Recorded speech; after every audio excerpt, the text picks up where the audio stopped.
Eh bien bonjour à tous, je vous propose aujourd'hui un nouveau tutoriel où nous allons voir comment importer un modèle vectoriel Illustrator sous forme de calque dans After Effects comme on le ferait pour Photoshop. J'ai donc été chercher un modèle chez Freepik où on peut avoir des modèles Illustrator gratuits. J'ai choisi de faire une voiture pour l'intégrer dans une scène After Effects, donc j'aurai besoin au minimum de pouvoir tourner les roues. Bien, j'ai donc téléchargé et je l'ai rentré dans Illustrator où nous allons voir comment Illustrator procède pour ces calques. Bon, contrairement à Photoshop, on n'a pas à chaque fois qu'on fait quelque chose un calque que l'on peut différencier des autres. Ici nous avons trois groupes. Le premier, c'est juste le logo de chez Freepik, donc comme je les ai évoqués, là j'en ai pas besoin.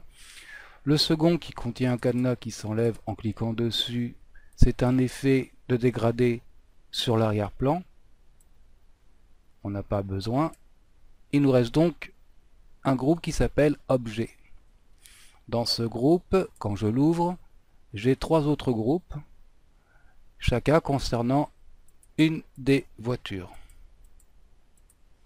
Je vais conserver uniquement la voiture rouge, donc je n'ai pas besoin des deux autres groupes. Voilà, je les envoie comme ça à la poubelle. Alors, je suis dans les calques. Si jamais ce n'est pas ouvert dans Illustrator, il suffit d'aller dans Fenêtre et de cliquer, de cocher calque, et vous aurez le tableau des calques. Bien. Disons que maintenant, je vais faire Fichier et enregistrer sous. Je vais l'appeler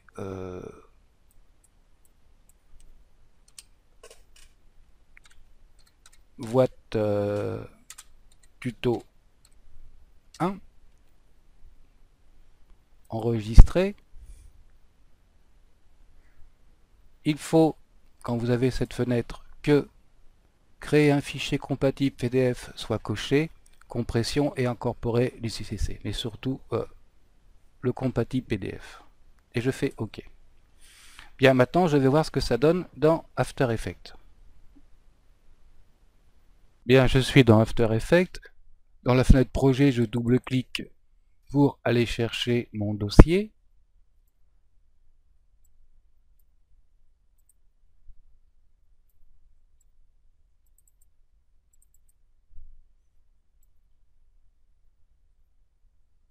Que j'ai appelé voiture tuto A1. Comme dans Photoshop, ici, à la place de métrage, je vais prendre composition, conserver la taille des calques et je fais importer. J'obtiens donc une composition. Je double-clique dessus.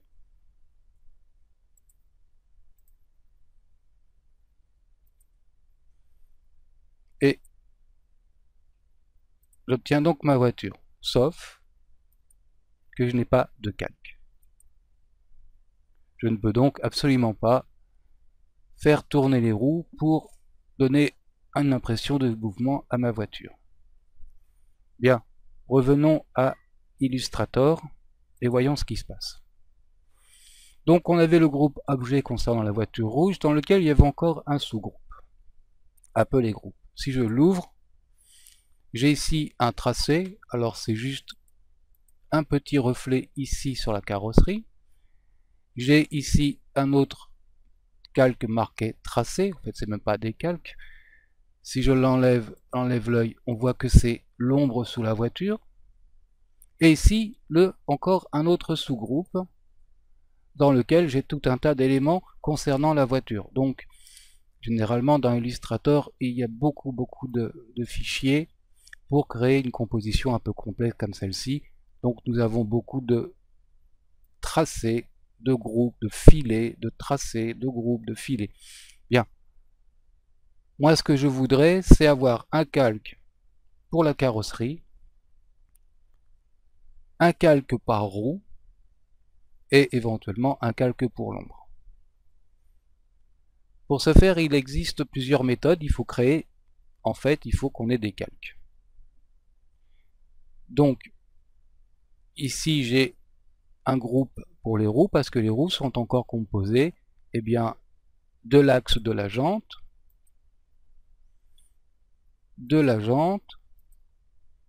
et de la roue proprement dit, avec le pneu qui elle-même aussi est un groupe avec un tracé transparent et un tracé transparent. C'est-à-dire qu'on a encore, voilà, et le noir et le pneu. Voilà.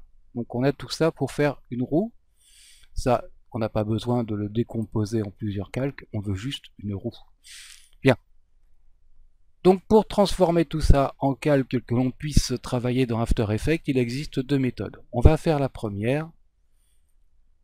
Je vais créer au-dessus du groupe principal objet, je vais créer un calque. Je vais cliquer dessus, je vais l'appeler carrosserie.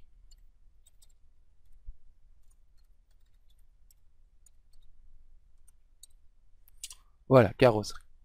Et je vais, bon, le petit tracé là pour la lumière sur la carrosserie, je le mets dans le calque, voilà. Ensuite, je vais prendre tous les tracés, filets et autres, sauf les roues, donc déjà ceci, et je les glisse dans mon calque carrosserie. Et je vais passer outre les deux roues, je vais descendre tout en bas, tous les éléments constitutifs de la carrosserie, voilà, et je les place dans mon calque que j'ai créé, que j'ai nommé carrosserie. Bon, là on voit les roues disparaître, c'est normal puisque mon calque carrosserie est devant le calque des roues, mais ça va s'arranger. Deuxième méthode.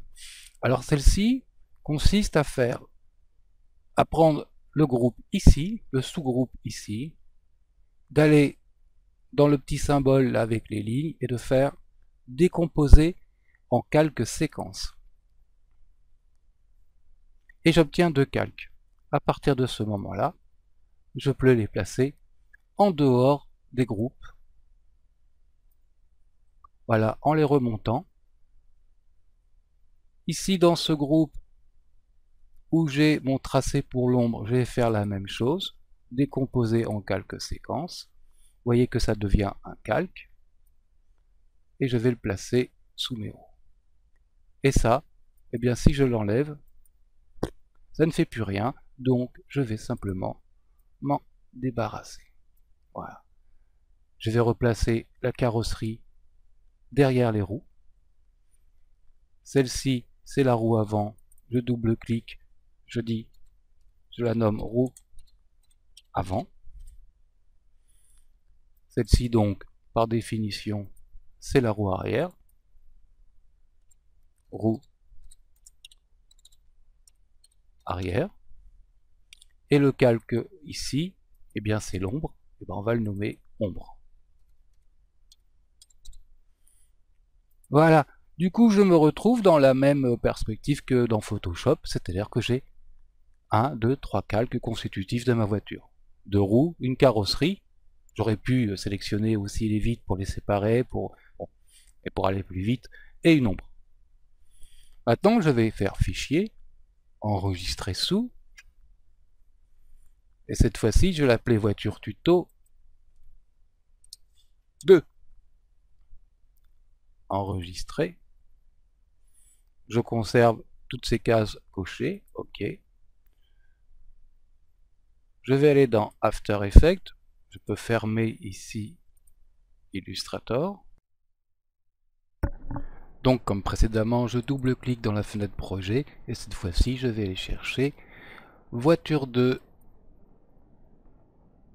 et Composition, conserver les tailles de calque. Et cliquer sur Importer. Je me retrouve avec une nouvelle composition, je double-clique dessus et que se passe-t-il? Et bien maintenant j'ai 1, 2, 3, 4 calques. 2 pour les roues, 1 pour la carrosserie, 1 pour l'ombre. Bien. C'est déjà mieux que précédemment où on avait un seul calque sur lequel on ne pouvait pas forcément agir de la même manière. Bon, petite astuce, mais très importante. Je vais sélectionner la roue avant. Je vais appuyer sur la touche R pour rotation. Non, excusez-moi. Je vais appuyer sur la touche S pour scale comme échelle. Et je vais très fortement augmenter l'échelle de ma roue. Voilà. Et vous voyez que on a quelque chose d'absolument très moche, très pixelisé, et qui ne correspond pas du tout à la qualité qu'on attendrait d'un élément vectoriel. Et bien, pour pouvoir conserver la qualité vectorielle, et bien ici on a un petit soleil, et si je glisse la souris dessous, il y a un petit panneau qui me dit pour un calque de composition, réduire les transformations pour un calque vectoriel pixelisé en continu. Et bien je vais déclencher ce petit soleil et hop, miracle, la roue est nickel, même augmentée de 500 fois. Donc je vais la remettre à 100% et je ne vais pas me gêner pour mettre cette petite étoile sur tous mes calques. Voilà. Et effectivement, on peut y aller, scale, j'augmente la taille. Et hormis le petit défaut que ça fait sur les roues, mais ça c'est normal, hein, faudrait pas les... on a quelque chose qui est absolument nickel. Allez, on remet tout ça à 100%. On va voir que l'on peut jouer maintenant sur l'animation de nos calques, comme si il s'agissait de calques Photoshop qu'on aurait rentré. Donc je vais sélectionner mes deux roues, appuyer sur R pour la rotation, cliquer sur les petits chronos, me déplacer à 10 secondes, et ici à la place du 0 multiplié par le degré, je vais mettre moins 10. Je reviens, et si, et bien voilà, mes roues tournent. Parfait. Je vais faire un petit mouvement de carrosserie. Donc j'appuie sur P pour position. Je mets ma ligne de temps au départ. J'appuie sur le petit chrono. Je me déplace à peu près d'une seconde. Je vais faire monter un tout petit peu la carrosserie. Voilà. Pas trop non plus. Faut pas exagérer. Voilà. Tant pis, hein. C'est pour la démonstration. Voilà. Je prends mon premier point clé. Je fais édition, copier. Je vais me déplacer, disons à 2 secondes ici, et je vais faire édition, coller. Donc j'ai un point de départ, un point où ma voiture s'élève un peu, et un point où elle est au même état que l'état de départ. Bien, je désélectionne pour ne pas avoir mes 3 points clés sélectionnés. Je vais dans le chrono, carrosserie, position, j'appuie sur la touche Alt, je clique sur le chrono, et ici dans le petit rond avec une flèche noire, je clique, je vais dans Property, je vais dans Loop Out Type, je clique, et j'obtiens une boucle sur mes 10 secondes de ma voiture qui monte et qui descend, voilà, comme voilà. Donc on peut bien animer aussi ce calque.